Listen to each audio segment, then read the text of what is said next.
I hope you're well. So I'm just getting everything set up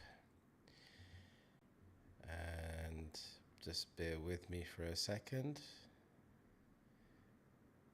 Perfect. So I can confirm that we are live. So hello, how are you today? How is your day going today? My day is going pretty well. And I am just checking this stream to see if everything is going well.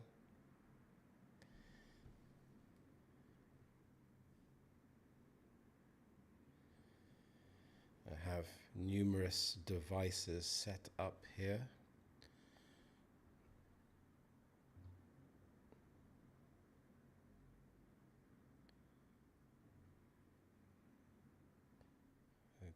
Okay, for some reason it's saying an error occurred, but it does look like I am streaming.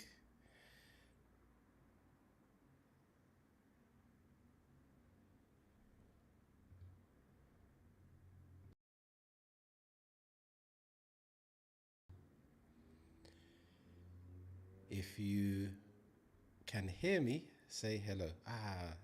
Thank you. Thank you, Vladimir. Thank you. And how are you today?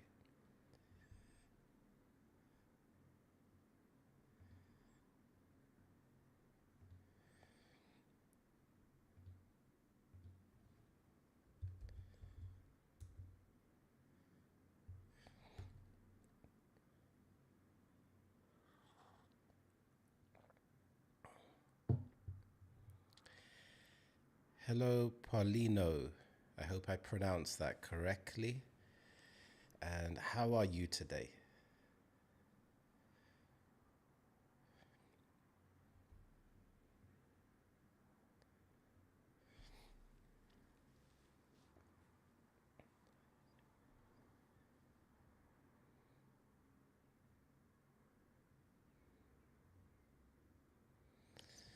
So I hope perfect. Yeah, I'm good, thanks. It's a nice, relaxing Sunday. I've been a little ill recently, which is a bit strange because I rarely get sick. Um, so it's just taking a bit of time to to get rid of, and it's lingering. So if I say this word, lingering, have you heard of this word before?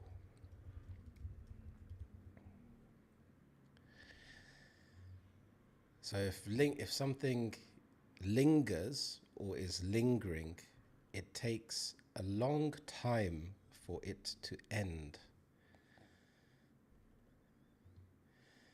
And it's quite a nice word to add because I could just say, it's taking a long time for the cold to go away, but lingering is a really nice word to use.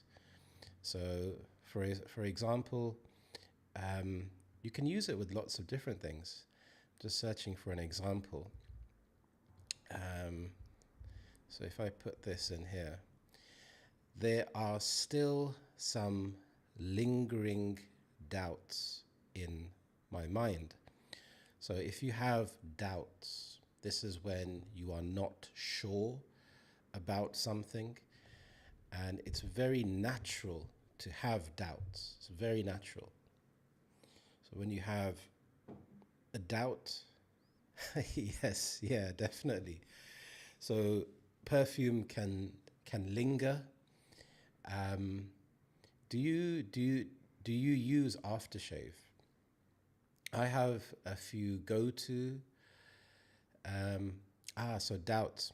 Doubts could be, for example, say if you had to choose a new job and you weren't sure what job to choose, Maybe there's a job that is close by to your house, but the pay is lower, and maybe there's a job further away that pays more.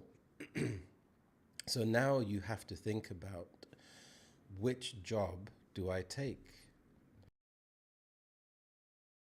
So when you have doubts, this is when you are unsure. So doubts when you are unsure about something.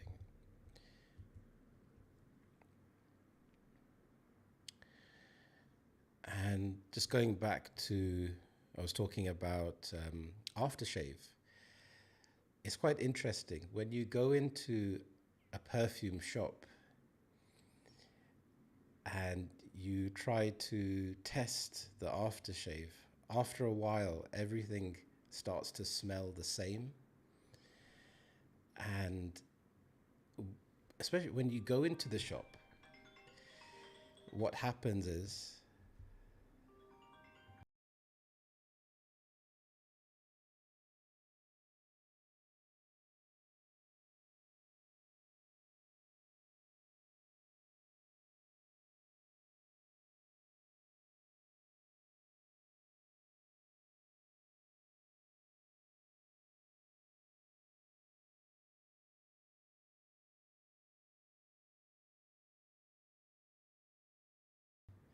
yeah, that's true.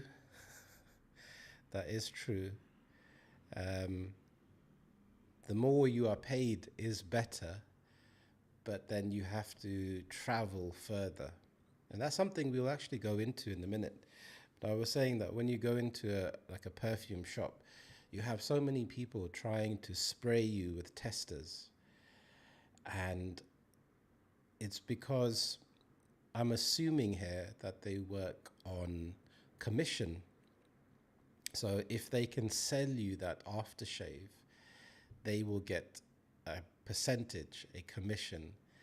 And I know how ruthless it can be working in that kind of industry. When I was much younger, a teenager, and I had some retail jobs, I had to try to sell cameras and electrical equipment, and I would get a commission. And it was funny because everyone would try to go to the lap to try and sell them because you get more of a commission. So yeah, so that's the meaning of lingering. If something stays around for some time, and it takes a long time for it to go. Um, so Paulino, you mentioned about the more that you are paid, the better. Yeah, that's true. Now, this is really interesting. Let's have a look at some of the pros, some of the cons related to this. So I'll give you a scenario. So you have to travel, say, an extra hour to an hour and a half to get to your job, but you are paid, let's say, 30% more. If I make it 50% more, then that would be too easy to say yes, but let's make it 30%. So now, what do you have to consider? What are some of the cons that you have to consider? Well, firstly, I would say that how does it affect your life? If you have a family, that extra commuting time or travel time can really impact your family time. So it can really affect your family time, even if you don't have a family. It's about how much energy you have to give, not just time, because you'll be knackered, you'll be tired by the time you get home. So knackered is also a very nice word. I'll put it in here. So knackered, this is an informal word to mean tired. And I actually remember when I was quite young, I used to do martial arts. And I wasn't that young when I was started. I was about 17. And I remember my instructor um, was a very professional person. And after doing some rounds of punching on the punching bag, I was absolutely knackered. And then I said to him, I'm knackered, I'm so tired. And he said to me, excuse me? And then I had to say, yeah, I'm tired. So it's interesting to know when to use certain types of slang words. But knowing this word knackered it's a very, very common word. I wouldn't say it in a professional meeting, for example. Say if you're running late and you had to get to the meeting, I wouldn't say, sorry, I'm late. I had to run. I'm knackered. I would say, I'm tired. But, that's the beauty of, yeah. Hello, Zuhair. How are you today? I hope I'm pronouncing your name correctly. If I'm not, please feel free to let me know. Yeah, so it means exhausting. Exhausting or exhausted. If you wanted to use knackering in that sense, as in the present continuous, then you could say, I find running knackering. But it's more common to say it in the past tense, as in knackered. So is everyone drinking their cups of tea? I have a cup of coffee here.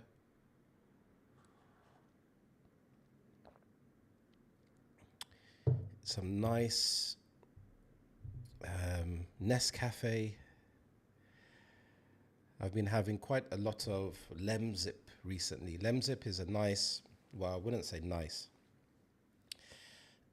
medicine. It's like a hot drink, and it has paracetamol in it, and it tastes a bit like of lemon, and I put some honey, and that helps when you have cold symptoms.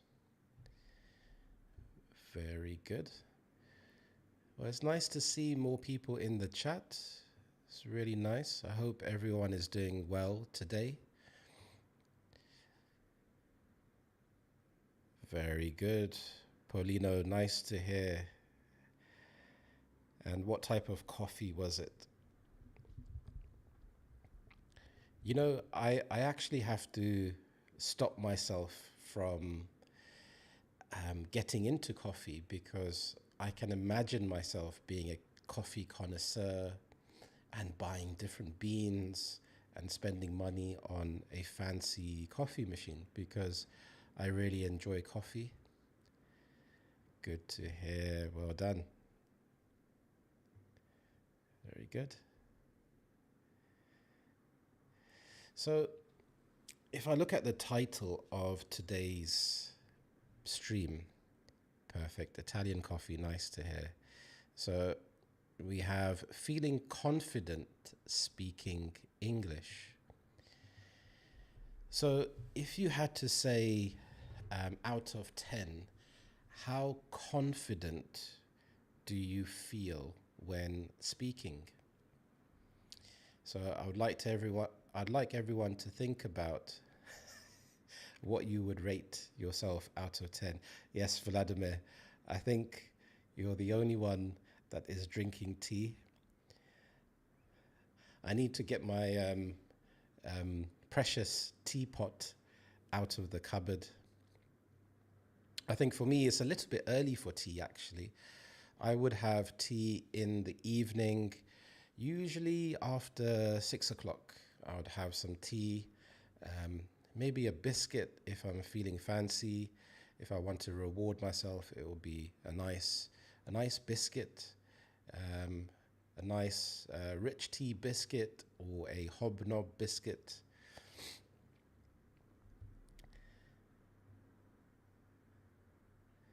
So feeling confident speaking English. Now, So think about that. What would you rate yourself out of 10? It is a difficult one though, because to rate yourself is a little bit difficult sometimes. But it is nice every once in a while to think about the different elements of English. So, your vocabulary, your grammar, your speaking, your listening, your writing. How would you rate yourself out of 10? Good to hear. Yeah, I thank you for the answers. So, Paulino, I feel confident speaking English only with friends, not with foreigners, though. Yeah, I totally understand how you feel. I've helped thousands and thousands of students to improve their English, and I've seen this as a recurring theme. A recurring theme is something that happens a lot, that I see a lot. So when you feel comfortable, you're not scared to take risks. You can feel like you're in a safe space, and it makes you feel calm and relaxed and not stressed. And I think when you don't feel stressed and you feel really calm, your ideas start to flow. I actually created and published a video today about English speaking and the fact that it's something instinctual, it's something instinctive. So you you don't analyze it, you don't over analyze it, and it just comes naturally. And I think when you are with friends and family, you're feeling much more relaxed because even if you make a mistake, you know your friends aren't going to take the piss out of you. So this phrase, take the piss, it's a very informal phrase. It's a very informal British phrase, which means to make fun of someone. So again, don't say this in a professional setting, but you know that your friends aren't going to take the piss out of you. And even if they do, you know they are not being serious with it. So when you have to speak to a native English speaker, it can feel like a lot of pressure. And one of the best ways to overcome this is to think about different scenarios. So, say you are going to the dentist, you are going to the shops, you are going to the cinema, and you speak out loud. You can actually write down a role play. So you have your name, Paulino, you have the supermarket cashier, and you can have a conversation that you're writing down. So hello, she says hello, you say, how are you? She says, I'm well. And in there, you can imagine them asking you a difficult question and trying to feel that feeling of being uncomfortable. And Vladimir, 7 out of 10. 10, good. To feel 10 out of 10, confident speaking English, I need to add some alcohol to my tea. Yeah, very good. Do you have an alcohol of choice? I actually don't drink much alcohol anymore. I think in my 20s, I drank not excessively, but it was when I was going out clubbing and raving. And today, if I have any alcohol, it will just put me to sleep. It will just knock me out. So stay away from alcohol, really. But having a nice pint, like a nice pint of Guinness from time to time is quite nice. Um, Even maybe some Pims or vodka and Red Bull during the summer is quite nice. But the UK, they have a big drinking culture, and I think this has actually decreased. And COVID could have a part to play, but also because everything is so expensive. And when you go into the supermarket, you see the specials on the alcohol, and they're very low. It's like three for two. But if you go into a pub, the prices are still very high.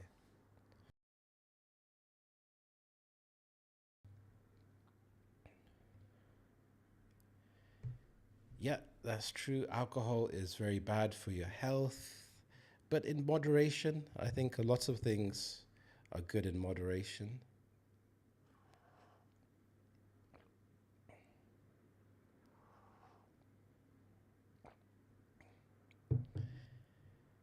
Yeah, I think wine especially. A nice glass of wine with a nice meal can be quite nice. It can be a nice treat. And you can get into collecting wine and selling wine. Um, but I think it could be a slippery slope, but I think, um, yeah. And also Red Bull. I have cut down on Red Bull. I used to drink not a lot, but I would drink the sugar-free version. And this was a long time ago. This was before you had the bigger cans of the Red Bulls. Now you have so many and things like Monster and other energy drinks. I think if I'm going on a long drive, then I would keep a can with me in the can holder. Um, but I also cut down on things like drinking fizzy drinks. Or in America, people would call this soda. So in the UK, we say fizzy drinks. And I cut down on things like Coke, um, Sprite, Fanta. Um,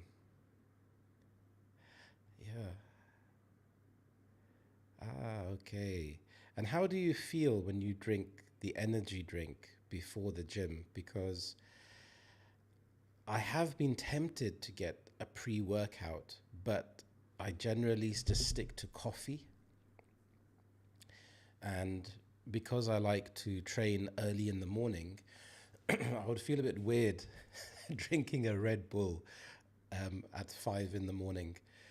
So a nice, like, small cup of coffee. It's almost like an espresso. Have like a shot of that. Give it about half an hour, and then head to the gym. And yeah, I went to the gym yesterday. Okay. So when you when you go to the gym, what kind of things do you do there? You can do weights or cardio. I've just been doing a lot of weights,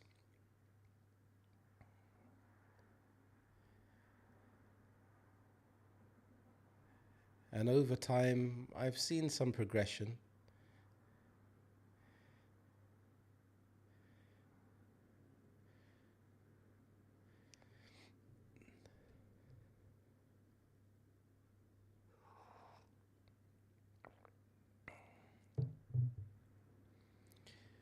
But last week I went to the gym and I was doing hanging leg raises for the abs, stomach muscles, and I did the first set of 10 and it was fine.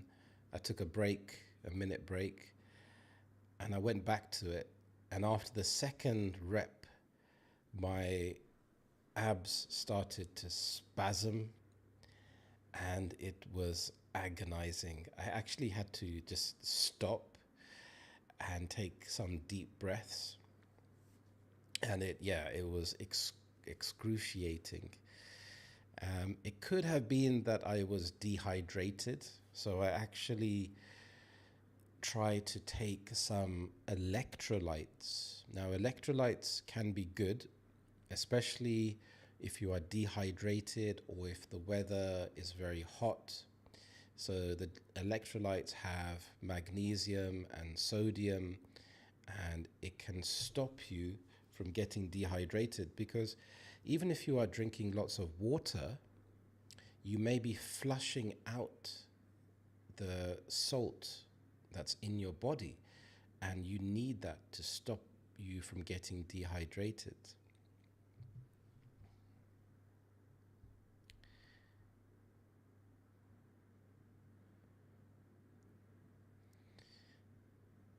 So, going back to this idea of speaking English with native speakers, I've given some good tips in the past in some other videos. For example, trying to talk about topics that you enjoy.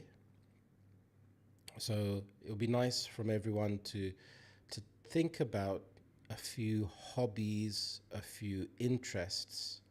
For example, with me, I love supporting Arsenal football team. I like going to the gym. I like movies. And you can even be specific. Like with movies, I like science fiction or action movies. Um, yeah, I like reading about interesting facts. I like psychology. And this can help you to talk about something that you are interested in.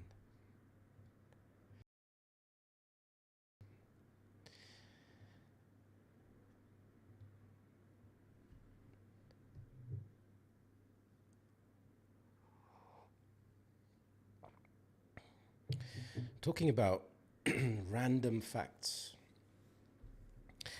I was playing Monopoly the other day. I'm not sure if you've heard of Monopoly. It's a board game, a very popular board game, and it can be nice to play as a family. And sometimes it's quite funny because you can land on a square that says you have to pay income tax. And it can be quite brutal because when you go past go, there's a square that says go, that we it's a square that you start on. You receive some money for passing this square.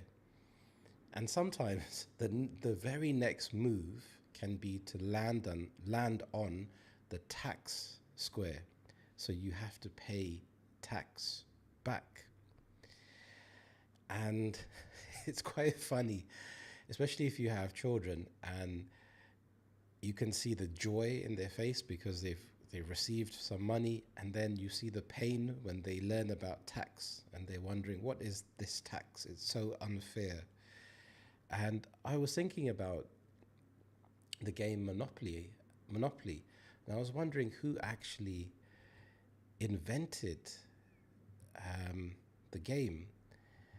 And I came across this very interesting article. I'm just going to show you now. Let me get the screen up here. I'm going to move myself to the corner here. So this is an article on The Guardian. The Guardian is quite nice to read from time to time.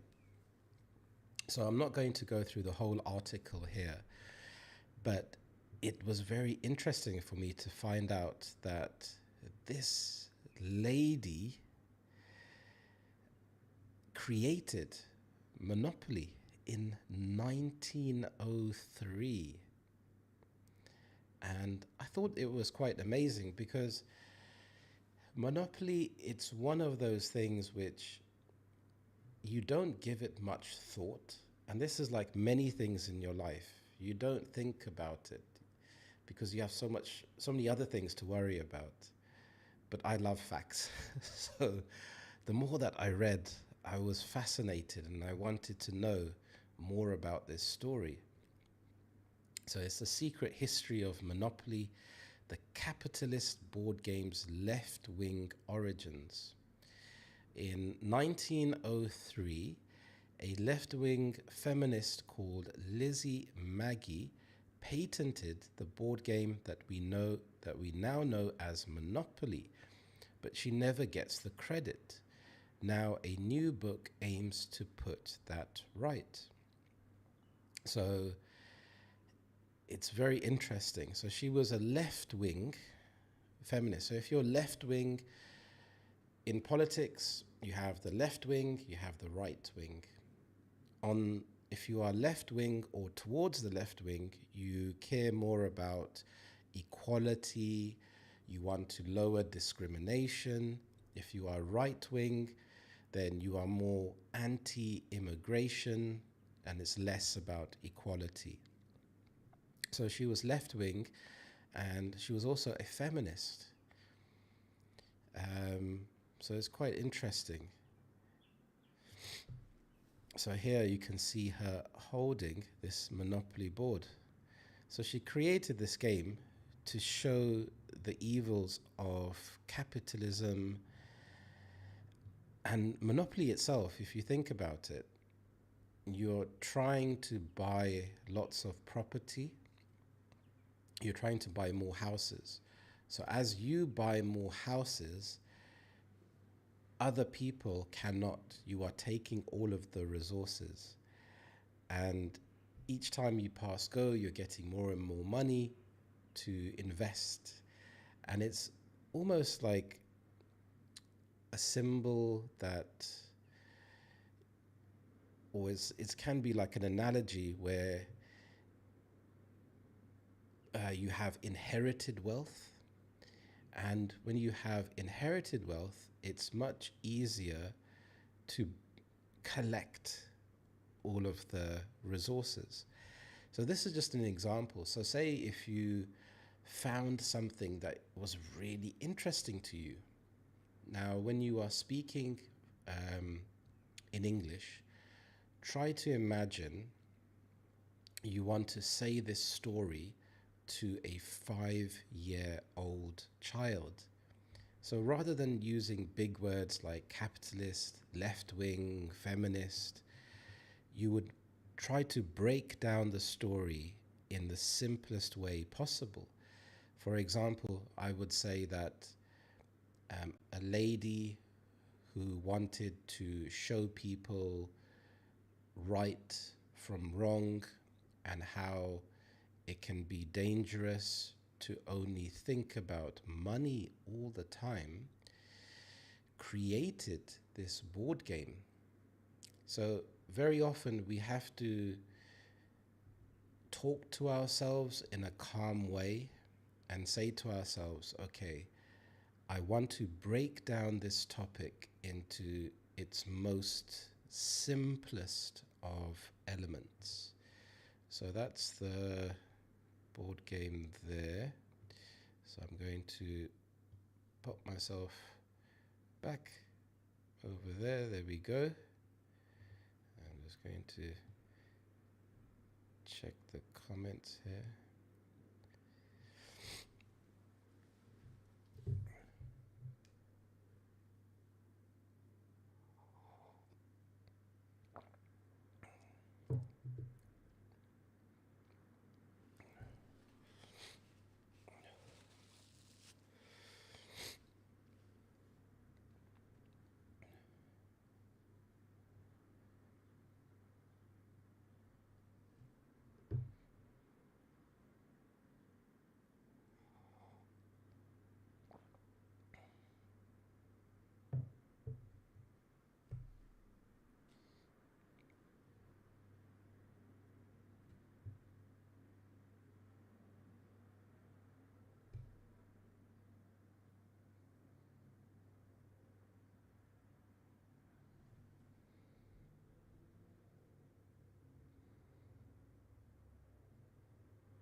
Yes, Very true. Now, actually, a lot of people think when you play Monopoly, it can go on for many hours. But if you play um, following the rules, it doesn't have to go on forever. For example, you can auction properties to speed up the game. So you can offer the property to other people, and then they can bid to actually buy the house, the property. And I think, sometimes families would make up their own rules to try and help the children to win the game. But yeah, it can be a game that can go on for quite a long time. Some of the other board games that I like are things like chess, although I haven't played chess for a very long time. I used to love playing chess. I actually created a chess club at school, which was quite interesting because I had to go to the teacher and he said, yeah, it's fine, he can supply the boards. And I had to create the flyer for the actual poster for the chess club. And it was quite interesting because at that time there was no internet. So I took a chess book from the library and I photocopied the image. Then I wrote the information at the top and then designed it in such a way to make it very colorful. But this was in the day before the internet.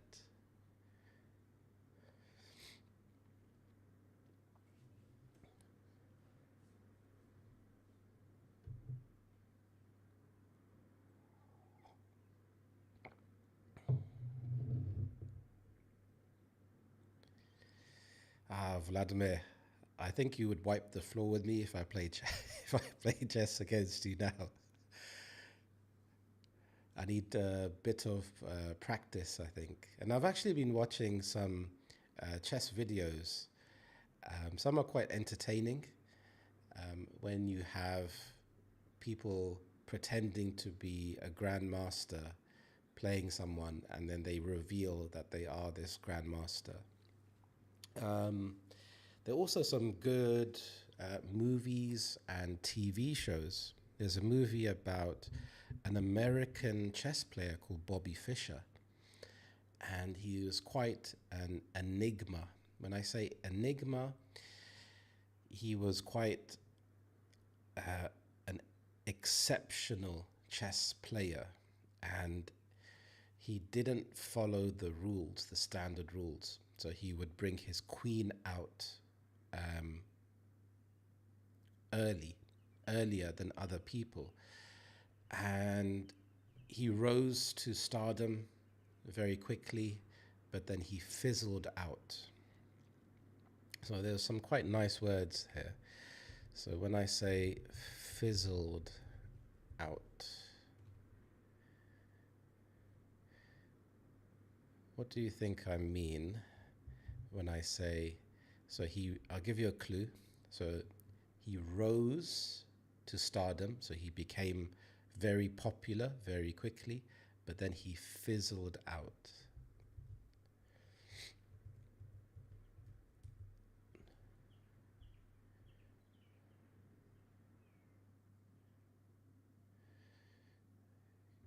Okay, so let me give you the answer here. So think about it here.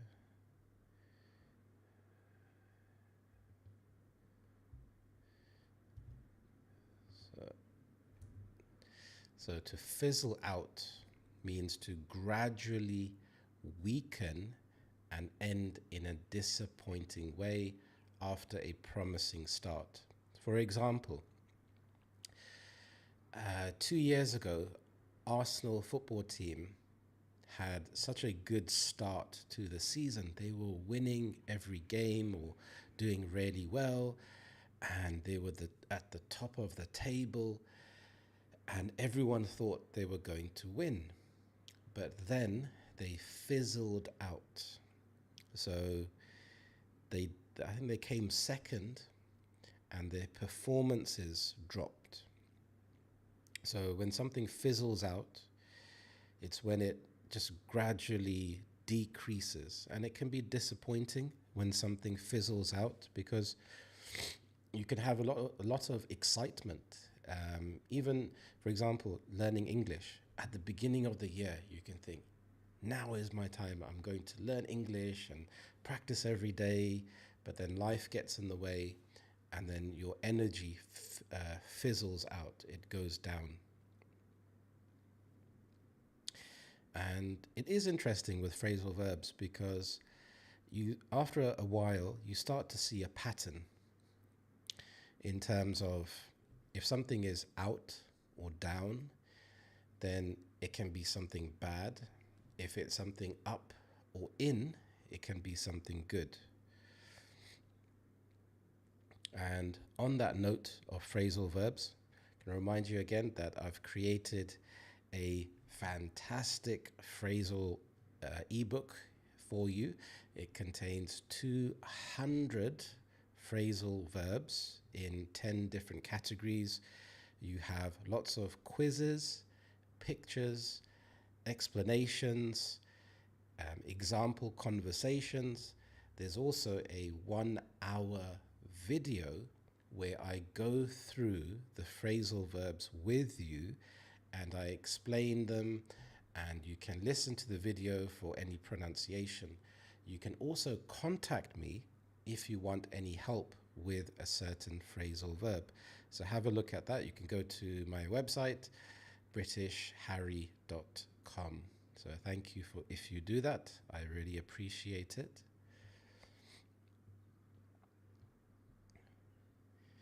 Okay. I've also got some water here as well.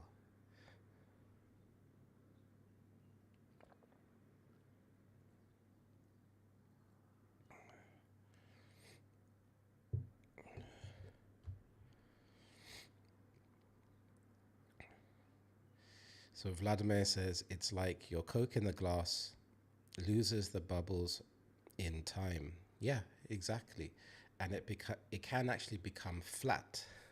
So when you have a glass of Coke and you have the bubbles, it can taste very nice, but the bubbles, they fizzle out, and the Coke becomes flat. When you drink it, it doesn't taste nice. Paulino, okay. Improve my English, look for a new job. Have you thought about what kind of job you would be looking for?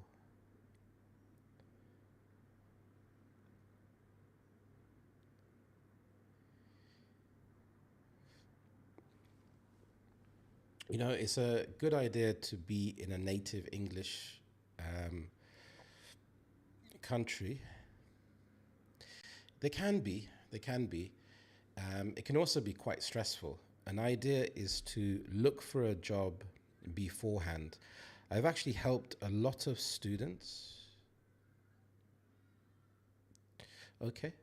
Actually helped a lot of students to find jobs and to improve their CV. If that's something that you're interested in, you can let me know, because you can go on to websites like Indeed, for example, have a look at the job applications. And when you're actually applying for a job, it's quite interesting because it's very important to understand what the company is looking for, because you have HR. So HR is human resources. And generally, you have to go through HR first to get to speak to the hiring manager. And if you can convince HR that you are the right type of person, then they will put you forward in the process.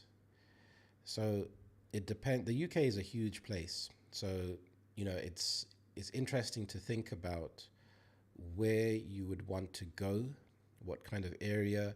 It can be extremely expensive in the central areas. So in London, central London can be very expensive.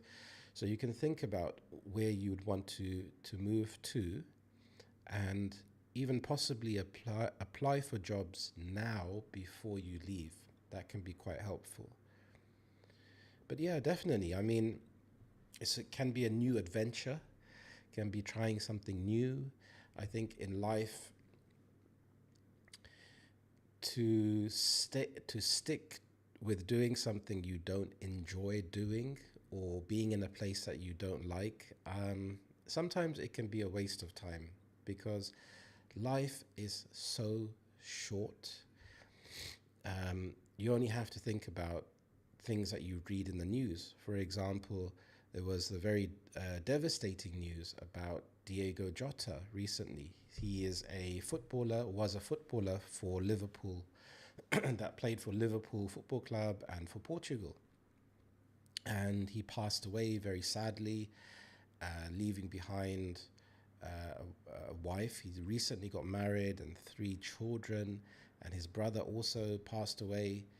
And he had quite a fantastic life. I think a lot of people would be envious and want to be in that situation where you have a lot of money, you don't have to worry about money, you have a job that you like.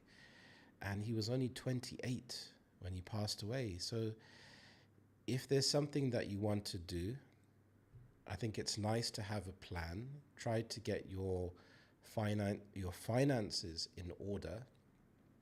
Try to have some savings, and know the reality that you are getting into, that it's not always going to be easy. Especially things like the weather can be extremely depressing. And it's something that you may not think about, that when you're going outside and the skies are grey and miserable, and generally in the UK, especially in London, people are not the friendliest of people. This isn't always the case, but it can feel isolating. And so it's very nice to prepare yourself mentally, to know what you are getting yourself in for, and to have a mission. Because if you have a goal that you want to achieve, it's much easier. I can relate that to myself and this YouTube channel. So, for example, I started this channel 2 years ago. I made a few videos. I put so much effort into the videos.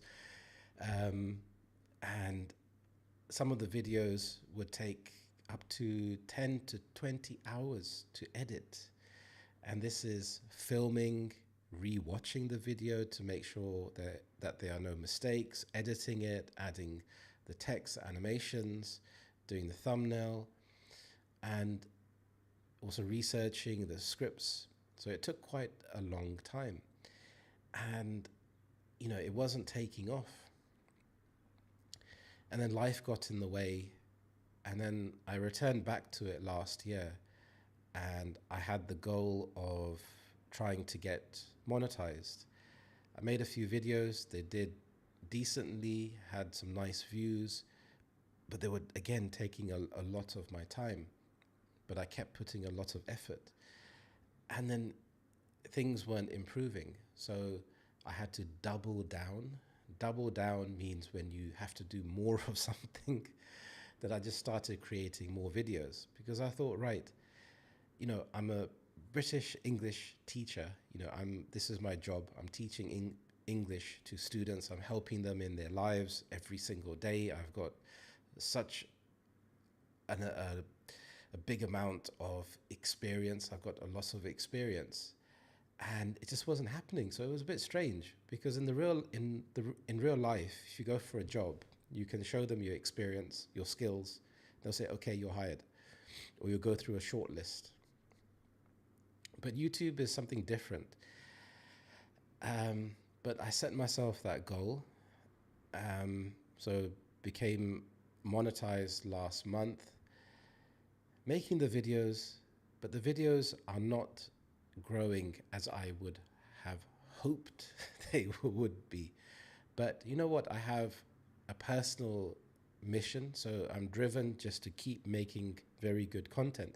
It's the same thing. if you're learning English or if you're moving to a different country, it's to know what your goal is.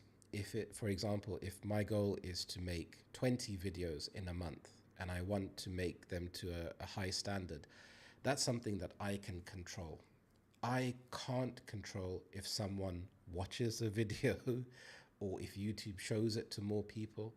The only thing that I can control is what I actually do.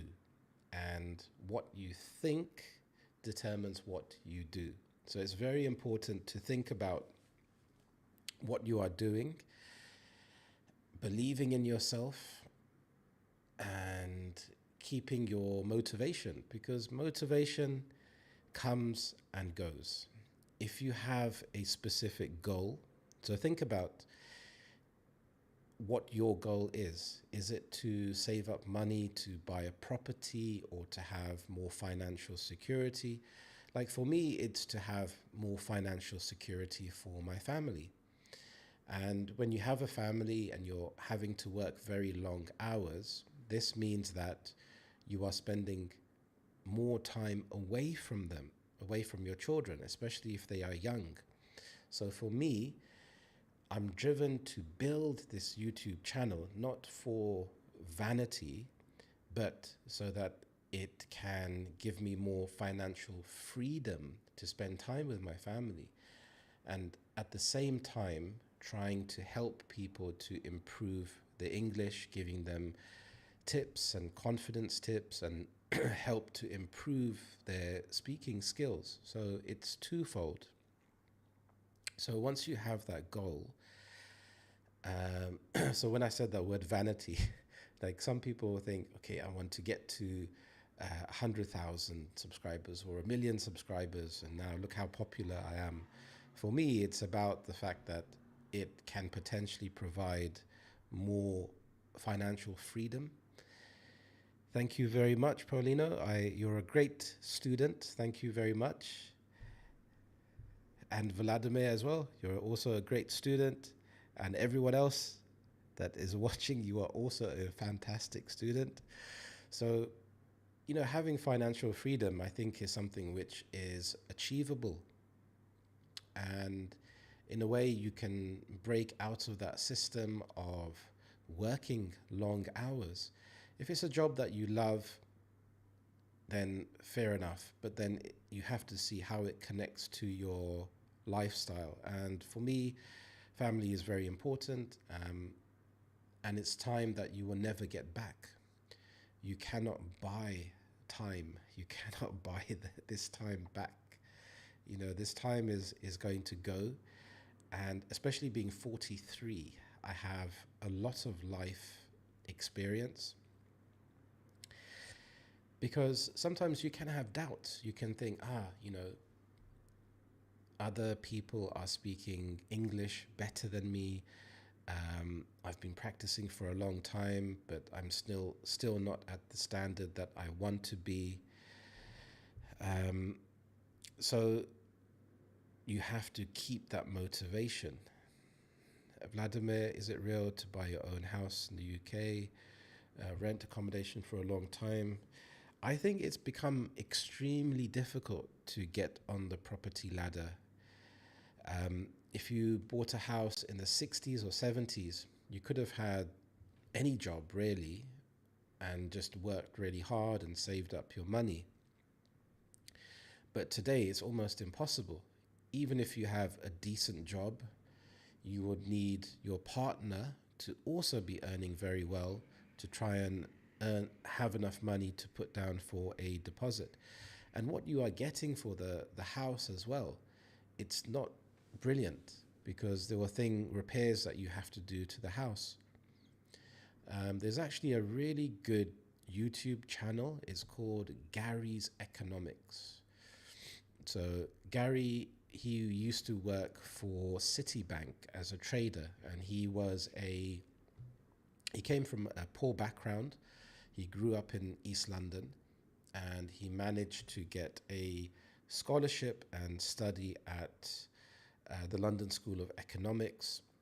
And when he was there at this very prestigious and expensive university, a lot of his other students there, they came from very wealthy backgrounds, so they knew they were going to walk into a job. And he actually got his job at Citibank through I think it was a poker game, like a contest that the bank ran for some students. Thank you, Paulino. I really appreciate you turning up. Thank you so much. Enjoy your time with your friends, and I will see you next time. Well done, Paulina. Thank you. So he got his job at Citibank, and he did very well. But eventually he burnt out, and he runs this YouTube channel called Gary's Economics, where he talks about wealth equality. If you get the chance, have a look at that channel, where he goes into a lot of detail and depth about how it's very difficult to get onto the housing ladder. So many people are renting, and they may have to rent their whole lives. They may have to sell their property, their house, and then the owner may rent it back to them. And if you look at, it's connected to do with things like COVID and what happened at that time, and how the government didn't manage giving out money at that time. There was something called furlough, where the government gave money to people to help them to pay their rent and their bills, but they gave money to everyone, to wealthy people. And wealthy people couldn't spend the money, so they hoarded the money. When you hoard is when you keep. And then when everything got better, they had a huge pot of money to now spend. So they can buy more property in the country. So, buying your own house, it does have pros in that you have security, but then you are tied to a fixed location when you are paying your mortgage. And it gives you less flexibility if you want to travel around the country or have different experiences, because now you have a 25-year mortgage on the house that you have to pay. So it's interesting. Things like the cost of living crisis, things are extremely expensive in the UK because inflation is still high. People's wages have not increased to match this. So yeah, it's not, positive in terms of having financial security. But, there are ways out, and there are things that you can do to improve that. So yeah, it's about thinking about what your goal is and taking steps to action that. And sometimes it's very difficult because, with this YouTube channel, there is no guarantee. So you're putting in so much effort and time and energy, and you're not seeing the results. And then, it's only natural to compare yourself to other people. So you have to really be kind to yourself on that, but also to focus on your goal and almost make it like a routine. So you have a mission where you are going to do something. If it's learning English, 15, 20 minutes a day, no exceptions. Every morning I'm going to pop on Learn English with British Harry, or when I go to sleep, I'm going to put Learn English with British Harry. Have a look at some of my playlists. There's a lot of things that I've tried experimenting with. It'd also be good to hear from you if you like a certain style. Is it slow English? Is it English with the news? Is it English podcasts? It'll be interesting to know what kind of style you like as well.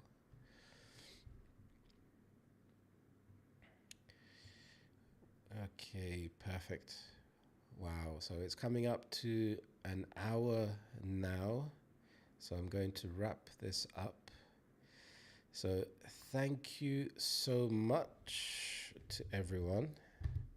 thank you much to everyone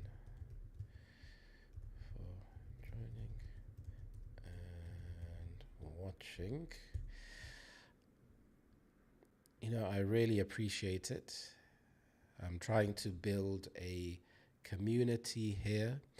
I'm also going to start a English speaking course on the 1st of August. I will actually get the link and put that, I think, after the stream. So I'd appreciate it. Have a look at the chat, and this week I will start to give you some more information in terms of pricing and how everything works with that. So thank you so much, Vladimir. Really appreciate you taking the time to join today. Enjoy the rest of your Sunday. Have a lovely evening or late afternoon and evening. Thank you so much, and I will see you next time. Thank you, everyone. Cheers. Bye-bye.